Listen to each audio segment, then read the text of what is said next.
What's up, YouTube? Today I'm going to be talking about this Nvme 301. Well, I'm actually going to do a slight review on it. So I chose this case because I thought it looked great. I got a micro ATX motherboard specifically so I could use this case. I didn't want something huge. And I did end up originally getting a mid-tower case, a NZXT H510, which is not a bad case. Had good thermals and everything. It's just a little bit big for me. I wanted something kind of small, kind of discreet that I could sit next to my TV and my consoles that doesn't look gigantic. And so to give you a rundown of the parts, I got a Ryzen 3600X. And the reason I got the X as opposed to the standard 3600, which of course Steve over at Gamers Nexus would tell you is the better buy, is because they came with different coolers. And it was at the time like a $10 difference. The standard 3600 was $195 and the X was $205. So I was like, why wouldn't I get the Wraith Spire instead of the Wraith Stealth for an extra $10, and then the very minor performance difference between the two. Anyway, so that's why I chose it. And I had bought the NZXT case sort of as a placeholder because this Nvme was on back order for so long. And at the time that I bought it, I was actually at a friend's house in Arizona. I don't live in Arizona, I live in California. And I went to visit him so he could help me put my computer together because it was my first time. And it was on back order for about 5 or 6, or it wouldn't have gotten there for about 5 or 6 days. And at the time, I was only going to be there for about 3 or 4 days. So it wasn't really viable for me. And instead of ordering for it to get to my house shortly thereafter, I thought, well, I'll deal with that later. Let me deal with all the stuff that I need right now so that I can put my computer together. And I proceeded to order my parts. So that was a huge mistake, because then after I got home and I looked to order it, it was about a month back ordered. And fortunately, they did get it in stock a little bit sooner than that, and I ended up getting it like 3 weeks later as opposed to a whole month later. But yeah, I got this case because I thought it looked great and it was the right size. So the one thing I was worried about once I got my NZXT 510 up and running and I was using it for a little while and doing some SolidWorks, some Unreal Engine 4, some gaming in it as well, was that the thermals were pretty good. The thermals were pretty good, and I was worried that going over to a small case like this, that I'd run into some heat issues and then be like, oh man, what a mistake that I've bought this case that I don't like the thermals of, or that thermal throttles me, because I don't have my system water cooled, I have it air cooled. And so in the NZXT case, didn't have much of an issue. Even with just the 2 stock fans, it did pretty good. I did end up adding some extra fans to it, and it was even better by just a little bit. And then I was worried that when I moved over to this case, I wouldn't have even similar performance, because I'd watched some YouTube videos where some guys were complaining about the thermals. And so I kind of just bit the bullet. I said, let me try it out. Maybe things will turn out differently for me, which is kind of wishful thinking, of course. But fortunately, it actually did turn out pretty good. And I'm going to show you the thermals here in a minute. I'll plug it into my TV and show it to you. But just to tell you what I've got in there, I've got an MSI B450M. It's the Pro-VDH Max edition. And so there are some peculiarities about it, that it has only 2 system fan pinouts. So, and one of them happens to be right in the middle, and I'll show it to you in a minute, but it happens to be right in the middle. And I was like, man, this is going to look horrible, that I'm going to have to pass this cable over some spots, or pass it over the GPU, or pass it over somewhere. And it's going to be really obstructive and really ugly. That was kind of the worry that I had. And that turned out not to be the case. And in the NZXT case, I didn't have lower fans, and so it wasn't really a concern. But in this case, the motherboard really does go from like the underside of the power supply, which is way at the top, to all the way at the bottom where the lower fans mount. And that actually ended up being a little bit of an issue. So for the fans, I ended up getting Cooler Master Sickle Flow 120s, the RGB edition. I don't know if they make a non-RGB edition of those or not, but I've also got an RX 480, which a friend of mine was, the same friend over in Arizona was nice enough to gift to me, because some time ago he upgraded to a 2070 Super. Of course, by this time the 30 series is out technically, although still kind of, I'm still kind of skeptical of that because of all the rumors of the paper launch going around and such. In any case, he gifted me this RX 480, and it's been more than enough for the things that I've been doing, and of course eventually maybe I'll upgrade if I feel the need to, but so far I don't. The one thing about this motherboard is that it doesn't come with Wi-Fi built in, so I had to get a Wi-Fi card for it. Of course fits into the lower PCIe slot. The GPU covers, of course, the first one, which is a PCIe 3.0, and then the one right below that sort of covers it as well. So I couldn't really use it, so I had to use my third slot. But this one doesn't come with 2 full-size slots, so that's okay. It's not like I was going to use a capture card or anything anyway. And so in the lower slot, I was able to fit my Wi-Fi card, and right now I don't have my antenna hooked up because it actually has leads to the antenna, so you can place it sort of remotely. But let me power it on for you and show you sort of what it looks like powered on. I don't obviously have it plugged into my TV because that's on the other end of the room, but I'll turn it on so you can see sort of what it looks like, and then I'll show you some camera shots of it.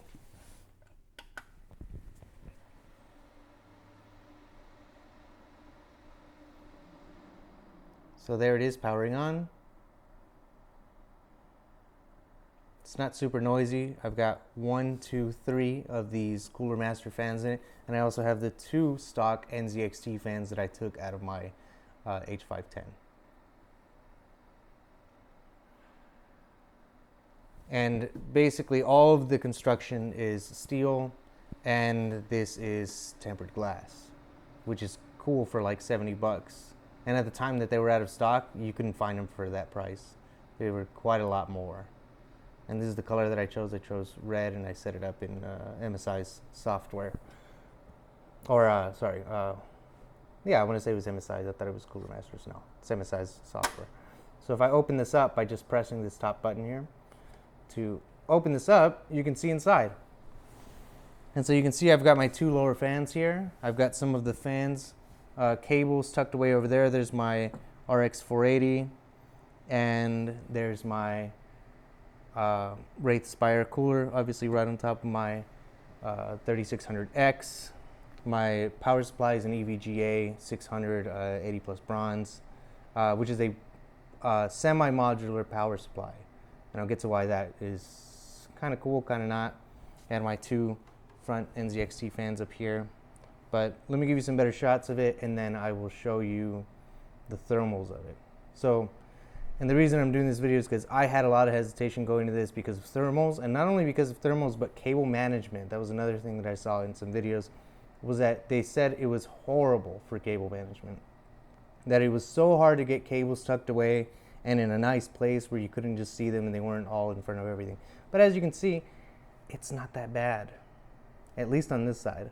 And I'll tell you, even on the other side, it's not that bad either. So let me get some shots of that so you can see what I'm talking about.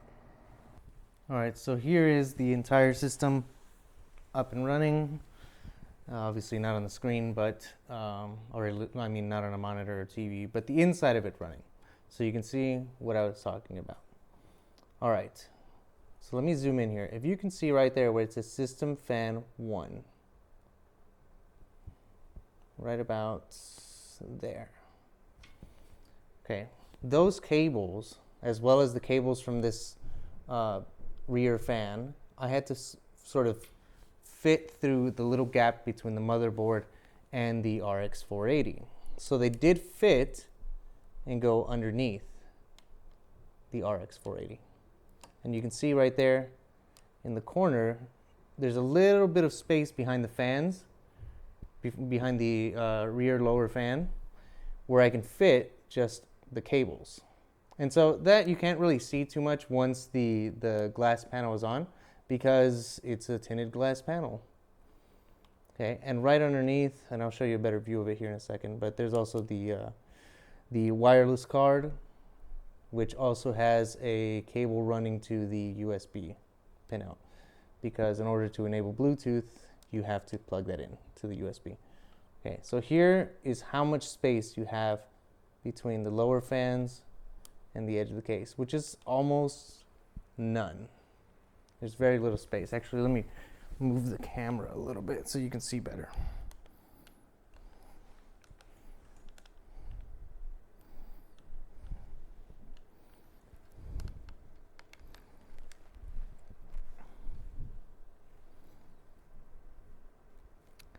And I'm sure you can tell that's not a whole lot of room. Okay. This is how well I was able to get my wires tucked away. Maybe somebody with a little more experience could do a better job. But there's my VGA to my graphics card, as well as the front fans cable. And the front panel as well. And this is the rest of it, which you can see goes straight into that plate. So hides it pretty well. And the upper portion up here, that's the CPU power.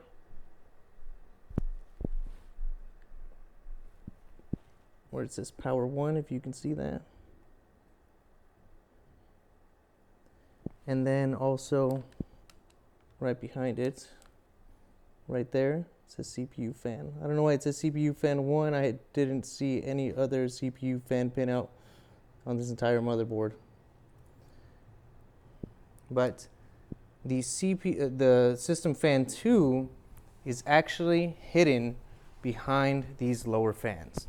So these lower fans are essentially covering my USB, my RGB, and my system fan 2. And the problem with that, okay, the big problem with that is that there's not a whole lot of room between the fans and the motherboard. And so if you can imagine a connector like this, okay, a 4-pin connector, it comes right out and has to bend at a harsh 90 degree. And maybe if I had picked more carefully my fans, something that was just a little bit smaller in diameter, or maybe the case, the housing for it was just a little bit smaller or something, it wouldn't be that big of a deal. But I didn't. And so they end up sitting smashed like this. But I'd rather this than trying to straighten it out and potentially destroying my pins on my motherboard. So I figured I'll bend them early, they'll flatten out, hopefully they still work and there's not an issue. And fortunately there hasn't been an issue. So let me give you a better view of that. All right, so as you can see, this monstrosity of a situation in the back.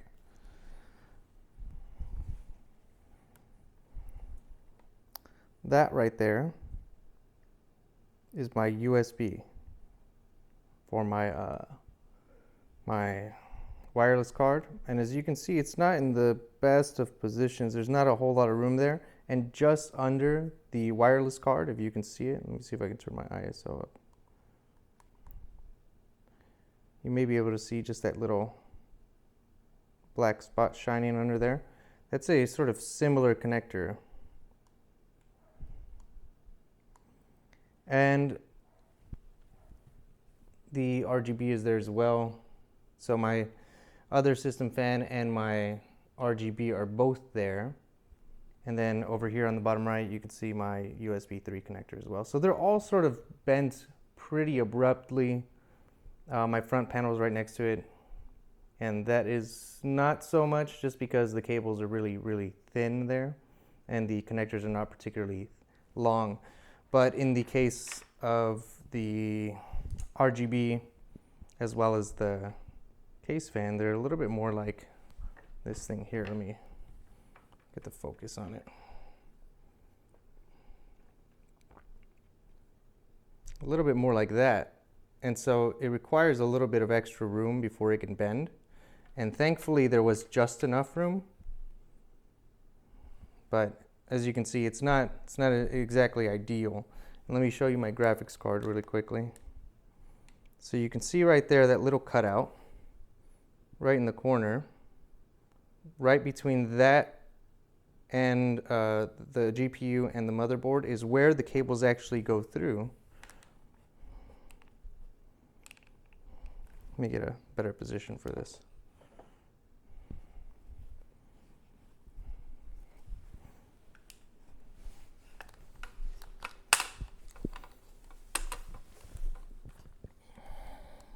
So you can see they fit right there, right behind the wireless card. They also fit right behind the GPU because that, of course, plugs in right there. And it also covers, of course, my Nvme. It's only 500 gig. I've also got a disk drive right there. Slides right in. It clips in, actually. It's like spring tensioned in place. And then this, you sort of just pinch these to slide it out, which is pretty nifty. It's also got some positions for retaining screws on the left and right side, just to add some extra security, though I didn't really think it was necessary. And I didn't even find screws that were long enough to reach anyway.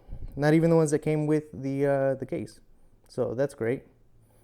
Anyway, so you can see how the sort of cablature is a little bit tricky to arrange. Let me see if I can show you as well how I've just got these cables over here in the back tucked away in that space, because there is enough room to have them all tucked away. And because they're, for the most part, just black, you don't really see them behind the tinted glass. So I'll show you the other side now. Actually, before I do that, this is where the front fans sit, but that's pretty standard. It's not like anything you wouldn't see on another case, where this front fan shroud just sort of comes off with the two screws, this one here, lower one there. And that cover right there actually comes out as well. It's got some screws where you can remove it. Okay, so before I show you guys the back side, if you've got a similar motherboard, or maybe you have this exact motherboard, you might be wondering, how did I plug in so many fans? I've got two on the bottom, one on the back, and then I've got the two NZXTs on the front. That's a total of 5 case fans on this motherboard that only has 2 fan pinouts. And so for some of you this will be very obvious, and for maybe those of you who are doing your first build, you might be curious. That system fan 1, that wire going to it, that cable, it actually splits off into 3. I just got it cheap on Amazon, even though I hate supporting Amazon. But it was super cheap. It came in a 2-pack, and that was really nice because I've got these 3, the rear and the 2 bottoms, hooked up to the same thing because, of course, they're the same fans. And then I've got the front 2 hooked up to the other one because those 2 are, of course, the same fan. And so that way I can program these to all run in the same way, and I can program the 2 front ones to run in the same way as one another. And I was thankful. I actually bought, I actually bought a similar cable splitter for the RGB for these fans, but I didn't end up needing it because these Cooler Master Sickle Flow 120s, as you'll see there, actually have a daisy chain connector on them. So if you plug in the first one, it actually has a lead for the next one. So all I had to do was make sure that my cables would reach over into that back corner, and that way I can plug them all in there. And you'll see the NZXTs are plugged in right at the exit of that, where the cables are routed through. So as soon as they go through, there are the other 3 connectors. Of course, I'm only using 2 of them for the front ones. And the way that it works is you plug in your primary or one of the fans into the one that has 4 pins, and then you would use the other 3 pins, the ones that are missing one, to plug in the rest. But I'll show you that on the other side here in a second. All right, so here we are on the left side, or back side, however you like to think of it. And all we do is remove these 2 thumb screws at the top. You don't actually need a screwdriver to loosen them. Maybe the first time you do, but after that, they're loose enough. You just run them in and out a few times, and then they're loose enough to just come right off. And so here is the mess of cablature that some people might have mentioned to you. So let's take a closer look. All right, so this is the mess of cables and cable management that you might have been warned about, which in my opinion really is not that bad. So as you can see, what I've done here is I've tucked away as much as I could. I've tucked away some stuff at the top. And let me see if I can get in here a little closer. You can see I've still got plenty of spare room in there, and I kind of just tucked away as much as I could over there. And then down here at the front,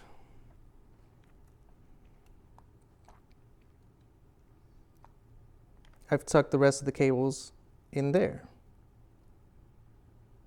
which is not much. And this one that I pulled out right here, so you can see it, that's actually one of the fan cables that I was talking about, because it only needs one of them for reference, and not the other one, the other one. So the 1 to 3 splitter will have a 4-pin and 2 3-pins, and so you need one of them in the 4-pin, and then the other ones can go to the 3 pins so that they can be controlled but don't need a reference signal. And as you can see, this doesn't necessarily block off the exhaust section, because this is primarily where the case is supposed to exhaust from. So as you can see, so as long as you don't block that off entirely, it's not that bad. And if you tuck wires away at the bottom there, and you tuck wires away at the top there, you don't really have that big of an issue. Of course, it depends on how much stuff you've got plugged in there. If you've got, I don't even know how much you could plug in on a micro ATX, because most of them are pretty limited. And this is a semi-modular power supply, not a modular power supply, which I imagine might even give you a little extra room for this sort of stuff. But yeah, it's not really that bad. And there are some breakaway panels here for the cable management. Let's see if I can show you that.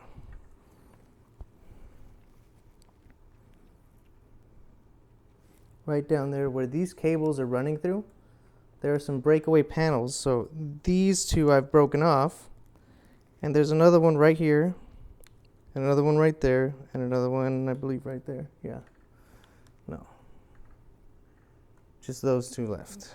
So I broke off 2 of them, and I've got 2 more to go, I believe it was. I might have broken 3, I'm not really. Actually, now that I think about it, I did break 3, and there are 2 still left. But you can see that these are like, there's plenty of room right here. I can even stick my finger through there. I did need to break that 3rd one though, because I couldn't get my VGA through there. It was a little too blocky with the room that I had left. But as you can see, it's really not that bad. And here in a second, I'll show you the thermals, and you'll see that's not so bad either. So most of the exhaust is going to be coming from the 2 front fans, which blow into this section over here.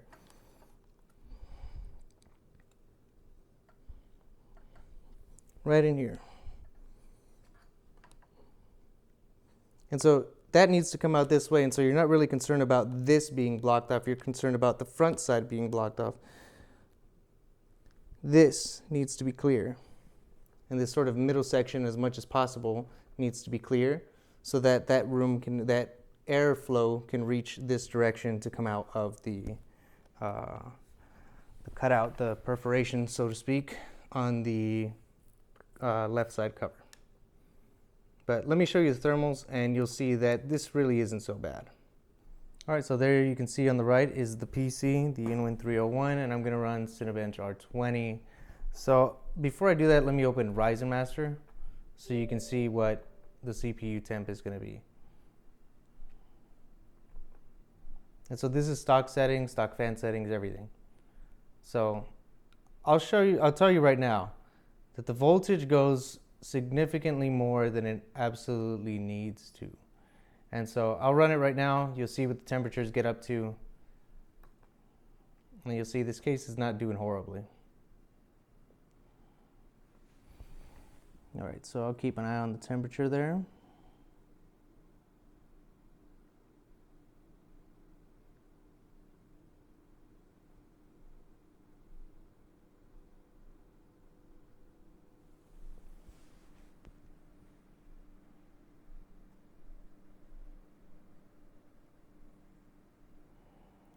$73.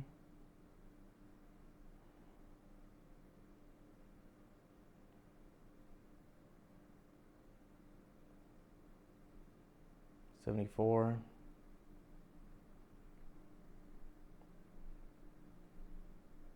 75.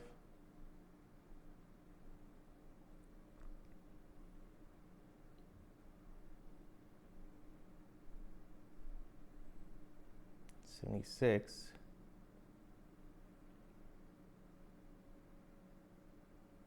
You can hear the fan getting a little noisy now. My AC kicked on, so maybe that won't help. 77.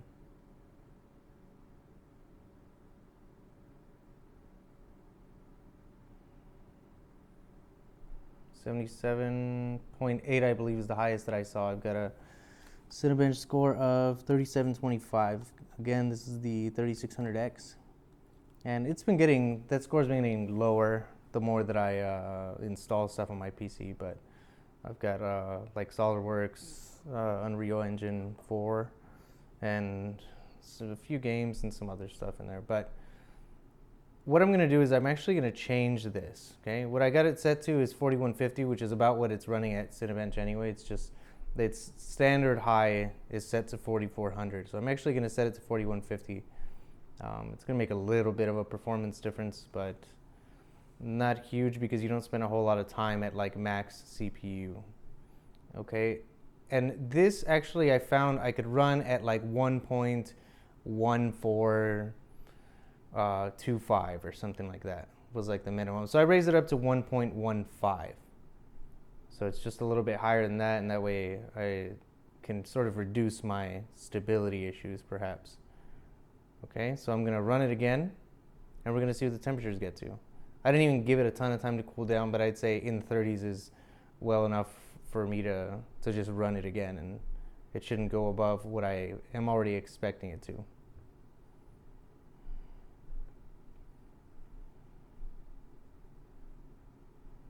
So you can see my current max clock is set to 4150 megahertz and my max voltage is set to 1.15. So keep an eye right here. 58. 59.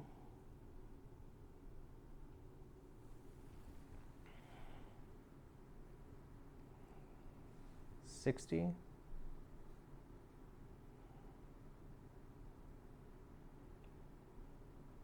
Still 60.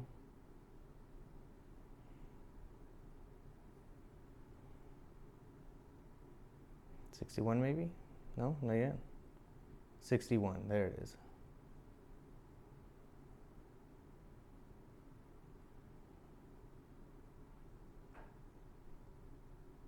And I'll tell you, it's like 78 degrees in here in the room, Fahrenheit that is.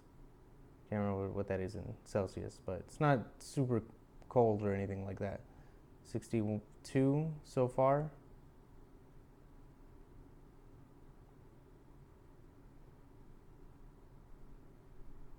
$62. And 3723. So, not really any sort of a performance hit. It's really within variance, because you run this back to back to back to back, and you'll see that like the score varies, especially the more times you run it successively. Oftentimes the worse it does on these successive runs. But as you can see, it's really not that bad. You know, to be running 61, 62 degrees on the CPU on Cinebench R20. Now I'm actually going to run a game. One thing to note is that if you want these changes that you do in Ryzen Master is kind of just for playing in, finding what's stable and things like that. If you want this to be permanent, you actually have to set the clock speed and the voltage within BIOS. Otherwise, it won't stay. Every time you turn your computer on, you're going to have to do it again in Ryzen Master. And you'll see I've got the stock fan settings on here in the Radeon software because I, of course, unplugged my computer and then moved it over. And so you'll see the stock fan settings, the stock fan curve is here. So at 85 degrees on this RX 480, it's not even running 50% speed, okay? So I won't change any of that yet. But I'll open a game. And I'll leave the overlay on so you can see what it gets to. Okay, so I'll move this out of the way. So you can see what the CPU will get to, what the GPU will get to. This GPU is not particularly powerful enough to really be working this CPU all that much. But you will get to see what the GPU temperature does.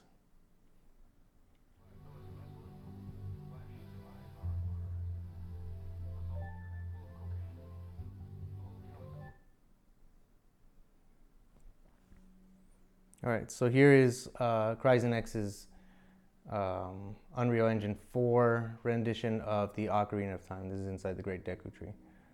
So you'll see the GPU temperature is going to get up there, even if I'm not really doing anything. So let me load up. Actually, let me move closer to these guys so that it does a little extra load. And let me make sure the settings are pretty high up. Graphic settings.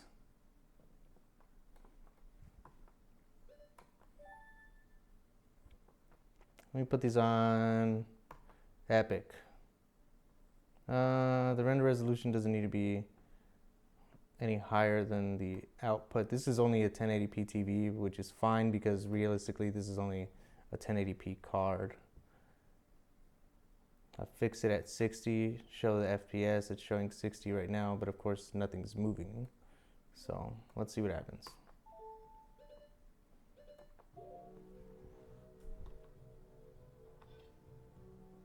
I forget what I'm supposed to do to target that guy.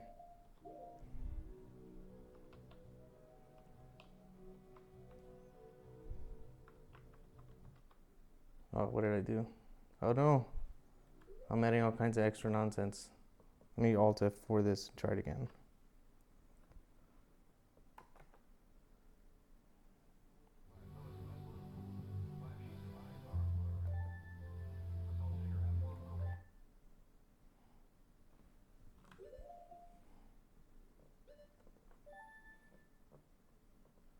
Once again, set it to Epic.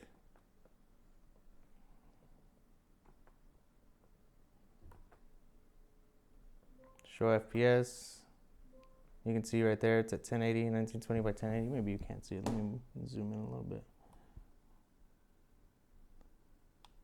1920 by 1080, fixed at 60. This TV doesn't go any higher than that anyway.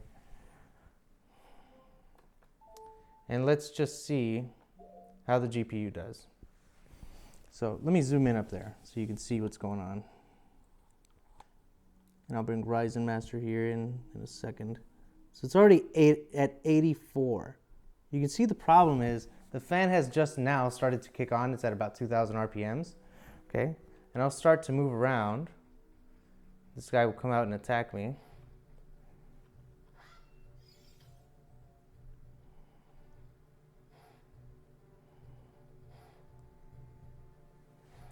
$83 degrees. Let's bring in Ryzen Master. Let's see what that CPU temperature is at right now. CPU is only at 46, but as you can see, the GPU is currently 84%. Okay, it's not good. It's definitely not great, and I wouldn't even say it's good. I'd like to keep it under 80. Under 70 would be awesome, but let's be realistic. Okay, so all I'm going to do is I'm going to go into my Radeon software, and I'm going to change my fan curve. Okay, so as you can see, if my card is about to melt, essentially, I want my fan speed to be all the way up because I'd rather risk my fan than risk my GPU, which I would hope that many of you would agree with. Okay, so what I'm going to do is at 42 degrees Celsius, which is not really a temperature that I care about, I'm going to leave it at minimum setting. There's minimum setting. I can't drag that any lower. If I try to, it doesn't move. Okay, and then here at what temperature is that? 70 degrees, I want it to be 50%. And then I want it to move somewhat linearly up above that. Okay, I'll apply these changes. You may hear the fan speed go up right now. I don't know if you can hear that, but the fan speed is right now 4,371 RPMs as opposed to like the 2,000 it was sitting at. Okay. 82, 81, 80, 79, 78, still 4,300 RPMs. Slowed down a bit, 3,300 RPMs. 77. Let's close this. I've already made the adjustment I wanted to. I'm actually gonna, here's another thing. I'll adjust my max frequency down just a little bit, see how much that makes a difference. Let's do 4%, just so I'm not running on the upper end of this card. Okay. My reason for doing that is in the hopes that it will automatically run less voltage. And hopefully that will keep the GPU a little bit cooler as well. So it's not super loud. And I don't know if you can see up there, but my GPU temperature is 79 degrees. My CPU temperature is 48 degrees.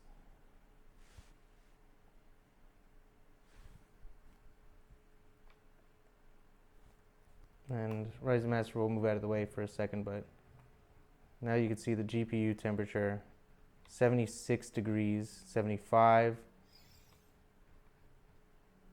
74, 77 again, 76. And you can see like as the temperature is going up, now at least my fan speed is increasing to sort of accommodate that and bring it back down a little bit. So it's sitting around 76 right now.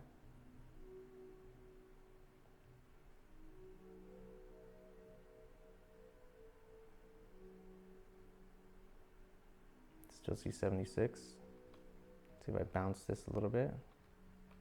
77, 78. My fan speed's going up with it. It's almost 3,000 now. There it is, 3,000. 3,100. My FPS is still at 56-ish. The low I'm seeing is about 51. It still locks out at 60 as well. 40s. It's in the 40s right now. So it is definitely working pretty hard. 79, 78,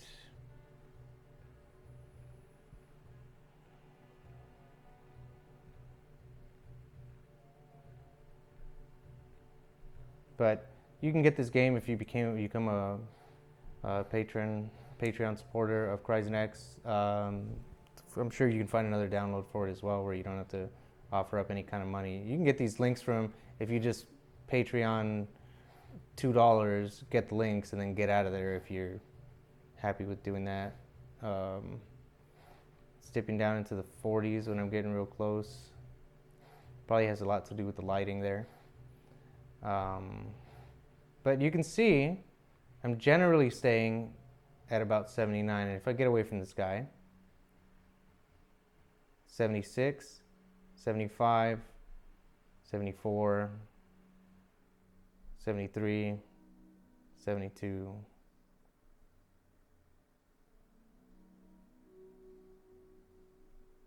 So it's not running extremely hot or anything like that. 73, 74.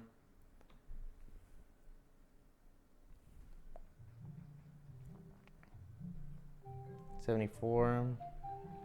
75, and you can see my RPM, my fan speed is sort of trying to match what my GPU is doing to keep it sort of within that range. And I didn't choose like a target temperature or anything like that. I just increased the fan speed so that like if it starts to go above 42, then it climbs up a little bit. If it gets to 70, then start working hard, because that means I'm probably doing something where the heat's definitely going to be climbing. But 74, and that's a whole lot more reasonable than being in the 80s.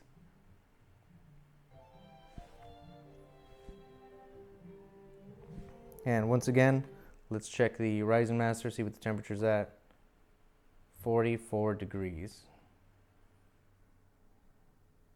And I'll tell you, when I play Assetto Corsa, it's pretty much the same thing. And when I'm running Unreal Engine, trying to work on a project or something, it's about the same thing. It's running like 72, 73, and then like 46 degrees maybe on the CPU with these settings. So you can go into the Radeon software, set your fan curves, go into BIOS and set this custom voltage and clock speed for the CPU as well. Obviously, if you've got a different CPU, it's going to be a little bit different. This is what I chose for the 3600X because I know what its max is. But you can test all that stuff out with this and running something that you know is a little bit heavy on your CPU. Find a stable voltage for a given clock speed and then adjust that so that you're sort of over estimating it just a little bit to make sure you don't have any instability issues. All right, so here's an extra test for you guys. I don't know if you can see the frames over there. I put it to 144. It's not hitting 144. It's bouncing between 120 and 132 or something like that, it looks like. So the GPU and CPU are kind of working equally hard at this point. The GPU is up to 78 with a consistent about 30.100 RPMs on the fan speed. And the CPU is clocking at 3600, 3700, 3687, 3484, 3690. So not at the upper limit, but at a consistently high value. And you can see it's really only getting to 48 and point some degrees. You might see 49, might not. Looks like it's going to hit 49 pretty soon, 48.9, 48.97. I've had it doing this for like a few minutes now, and it hasn't really moved all that much. 49 is what we're looking at right now. Okay, back in the 48s, so I'm guessing the fan speed picked up a little bit to drop it back down. And it's going back up a little bit. But realistically, I don't expect to see anything higher than like 52 degrees on the CPU, even if I just let this continuously run. And the GPU is not going to go up any more than 78. So once again, this case is totally fine. This is only air cooled. And these are just 5 regular old fans, regular old 120 millimeters. So hopefully this has helped you make an informed decision about buying one of these right here. You can see it's on the carpet, but not exactly because I've got it raised up on these fabulous textbooks. So, and then I've got my Xbox on another look. But I hope that this has given you a little bit of extra confidence if you're walking into or considering buying one of these cases and you're worried about the same things I was, which is like, hey, it doesn't have enough fan plugs, it doesn't have enough for the micro ATXs being a little bit limited. There are those 1 to 3 or 1 to 4 or 1 to 2 splitters you can buy, and then as you can see for the thermals, it's not horribly bad. And of course, if I had a hotter card, this may change. My opinion of that may change. But right now, what I'm looking at, I can live with. 75 and 44, respectively, and not horribly loud. And to people who say that a 3000 RPM on a blower fan is super loud, I don't know, they must live in quiet rooms or something, or wear earplugs all day, because that's not particularly loud. It's not any more loud than, say, when your Xbox or PlayStation warms up and the fan speed kicks up a little bit. My AC is definitely louder than this fan at 3000 RPMs. And then if you keep that voltage down on the CPU, it doesn't even actually get that loud because it doesn't need to, because it's not really producing that much heat. So yeah, I hope this has helped you make an informed decision, or a slightly more informed decision than prior to watching this, in regards to buying one of these cases. It doesn't get super hot. I've got the 5 fans set up exactly like this said. The bottom 2 are intake, the back and the front are all exhaust. I didn't choke up that cable section as much as people say that you will. I feel like if your cables are that thick and you have that many cables, you probably got a little too much in a micro ATX in the first place. But all in all, I'm really glad I got it. This is just a stock Ryzen Wraith Spire cooler, a blower fan in an RX 480, and pretty conservative fan speeds as well, aside of the GPU at high temperatures. Otherwise, they're all pretty low. They don't make a ton of noise. Definitely the loudest thing on this is the GPU fan, and it's not even that bad. Like I said, my AC kicking on is louder than that. My refrigerator, when it's rumbling, is a little more than that. So yeah, I didn't find a video about this aside of a few people saying this case is too hot and there's no cable management. So I just thought I'd make one now that I finally have mine. I hope it helps you, and if it did, I guess hit like or comment, share, whatever. And if not, then let me know maybe what this video is missing that you were hoping to see. And then maybe I could do another one. Anyway, see you guys later.